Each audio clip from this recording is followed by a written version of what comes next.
Hello student, आज मैं आपके सामने हाजिर हूँ विमेन प्रीमियर लीग 2024 जो कि कल हो चुका है। इसके बारे में मैं टॉप करंट अफेयर्स से रिलेटेड क्वेश्चन लेके आया हूँ जो अपने एग्ज़ाम पॉइंट ऑफ व्यू से ज़्यादा इंपॉर्टेंट होते हैं। अगर मैं इसकी बात करूँ तो इसका ब्रांड एम्बेसडर की बात करूँ तो टाटा इसका ब्रांड एम्बेसडर था और ये अपना सेकेंड सीज़न था WPL 2024 का। अब आ जाते हैं इसके सेकंड पार्ट पे, जिसमें मैं अगर ये बताऊं आपको किसकी अगर विजेता टीम की बात करूं तो विजेता टीम रही है अपनी रॉयल चैलेंजर्स बेंगलुरु रही है, और उप विजेता जिसे रॉयल चैलेंजर्स बेंगलुरु ने हराया तो वो थी अपनी दिल्ली कैपिटल्स। अगर इसके बारे में अगर मोटा मोटा मैं बात कर लूँ तो अपनी जो रॉयल चैलेंजर बेंगलुरु है ये अपने 6 करोड़ रुपए लेके गई, और जो अपनी दिल्ली जो अपनी टीम है दिल्ली कैपिटल्स ये 3 करोड़ रुपए लेके गई। मतलब कहने का मतलब है कि जो विजेता टीम होती है उन्हें 6 करोड़ रुपए दिए जाते हैं, और जो अपनी उप विजेता टीम होती है उन्हें 3 करोड़ रुपए दिए जाते हैं। मतलब अपने जो मैच होने के बाद ये इसका मतलब जो भी है वो पहले सीज़न के हिसाब से ही है, मतलब कोई बदला नहीं है। पहले सीज़न में जो चीज़ें थी सेम वैसी की वैसी चीज़ें रखी गई है। भारतीय क्रिकेट कंट्रोल बोर्ड जो कि अपना BCCI है ने WPL के पहले सीज़न में चैंपियनशिप बनने वाली टीम के लिए 6 करोड़ और उपविजेता यानी खिताब मुकाबला हारने वाली टीम के लिए 3 करोड़ रुपए की प्राइज मनी तय की थी, जो कि दूसरे सीज़न में सेम रही है। और अगर मैं पहले सीज़न में अगर जीतने की बात कर लूँ तो इसमें अपनी मुंबई इंडियंस विजेता रही थी, लेकिन अब सेकेंड सीज़न में कौन हो गई है, अपनी RCB हो गई, रॉयल चैलेंजर बेंगलुरु हो गई है।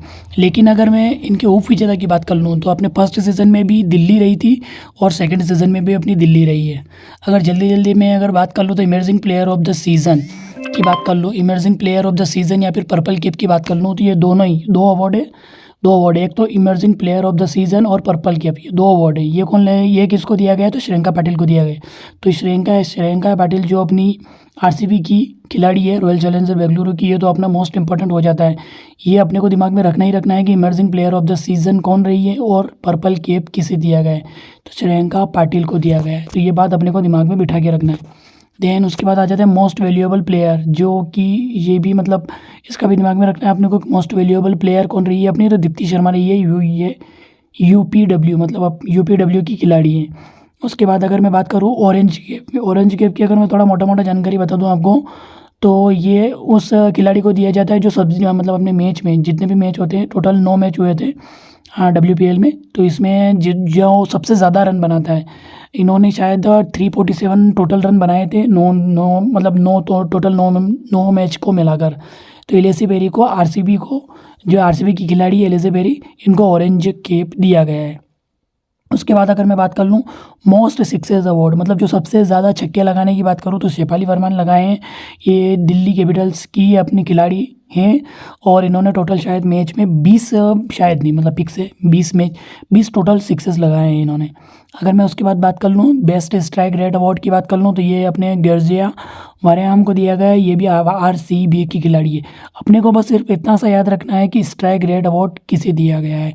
जैसे कि हाँ, इसमें अगर आपको 3 चीज़ें याद रखनी है, purple cap, orange cap and एक और अपनी पर्पल कैप, ऑरेंज कैप और ज़्यादा से ज़्यादा मोस्ट सक्सेस अवार्ड, इन 3 चीज़ों को तो याद रखना ही रखना है आपको। उसके बाद अगर मैं बात कर लूँ last catch of the season, सबसे ज़्यादा कैच किसने किए तो S संजना ने किए हैं, ये मुंबई इंडियंस की खिलाड़ी है। और उसके बाद अगर बात कर लो फेयर प्ले अवार्ड तो अपनी रॉयल चैलेंजर बेंगलुरुज रही है। ज़्यादा इसमें याद रखने की ज़रूरत नहीं है, अपने को सिर्फ 3 चीज़ें या फिर एक तो S संजना को याद रख ले आप सबसे ज़्यादा कैचेस के बारे में। अगर मोस्ट सिक्सर शेफाली वर्मा आपको नॉर्मली है, वैसे भी नाम अपने को नॉर्मली याद भी रहता है तो ये याद रख ले। और ऑरेंज कैप की याद रखना पड़ेगा आपको, एलिसी बेरी को दिया गया, RCB खिलाड़ी है। और उसके बाद अगर बात कर लो emerging player of the season और पर्पल कैप, ये दोनों श्रेयंका पाटिल को दिए गए। तो आपने को 3 नाम याद रखने, श्रेयंका पाटिल और अपनी शेफाली वर्मा और एलिसी पेरी, इन तीनों को याद रखना है। आप अगर इन तीनों को याद रख पाएँ तो आपकी एग्ज़ाम आसानी से हो जाएगी। Thank you for watching my video. मिलते हैं नेक्स्ट किसी भी अवार्ड के साथ या फिर ऐसे वीडियो के साथ जो कि आपके मोस्ट इंपॉर्टेंट करंट से रिलेटेड होते हैं या फिर एग्ज़ाम में आपके पूछे जाते हैं। मिलते हैं नेक्स्ट टाइम।